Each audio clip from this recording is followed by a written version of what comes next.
তুমি ছাড়া তো আমার আর কেউ নাই। আল্লাহ গো, তুমি যদি মাফ না করো কে আমাকে মাফ করবে? তুমি যদি মাফ না করো কে আমাকে মাফ করবে? তুমি যদি আমাকে মাফ করো তাহলে তোমার কোনো দিকে কমবে না, তুমি যদি আমাকে মাফ না করো তোমার কোনো দিকে বাড়বে না। আল্লাহ গো, তুমি আমাকে মাফ করে দাও। সারাটা জীবন অন্যায় কাজ করেছি, সারাটা জীবন নাফরমানি করেছি, আমার কাছে কালেমার দাওয়াত কম আসে নাই, আমার কাছে কালেমার দাওয়াত কম আসে নাই, আমাকে লোকেরা কম বোঝায় নাই। ওগো আল্লাহ, তুমি আমাকে মাফ করে দাও। মাফ না করলে কোথায় যাব, কার কাছে যাব?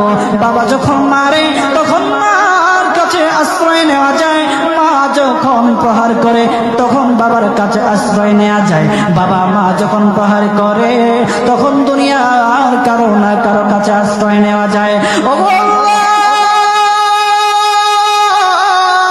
ওগো মালিক, তুমি যদি আমাকে মারো, তুমি যদি আমাকে আযাব দাও, ওগো আল্লাহ, কার কাছে যাব, কার কাছে গিয়া মাফ চাইবো?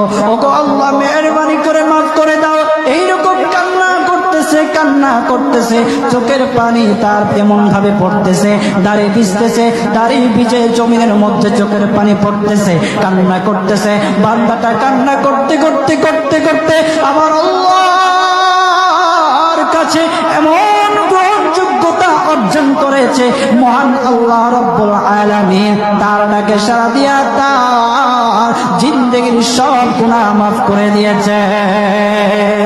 হযরত মূসা আলাইহিস সালাতু ওয়াস সালামের যুগের ঘটনা। একজন বড় পাপিষ্ঠ ছিল, জীবনে এমন কোন গুনাহ নাই যে গুনাহ সে করে নাই। তার গুনার প্রতি অতিষ্ঠ হইয়া, মানুষ তার গুনার প্রতি অতিষ্ঠ হইয়া গ্রামের লোকেরা তাকে হাত পা বেঁধে জঙ্গলের মধ্যে ফেলে দিয়ে আসে। জঙ্গলের মধ্যে থাকতে থাকে, কিছুদিন থাকার পর মালাকুল মউত যখন তার সামনে এসে উপস্থিত, এর আগ মুহূর্তে সে বান্দা আল্লাহর কাছে ডেকে ডেকে বলতেছে,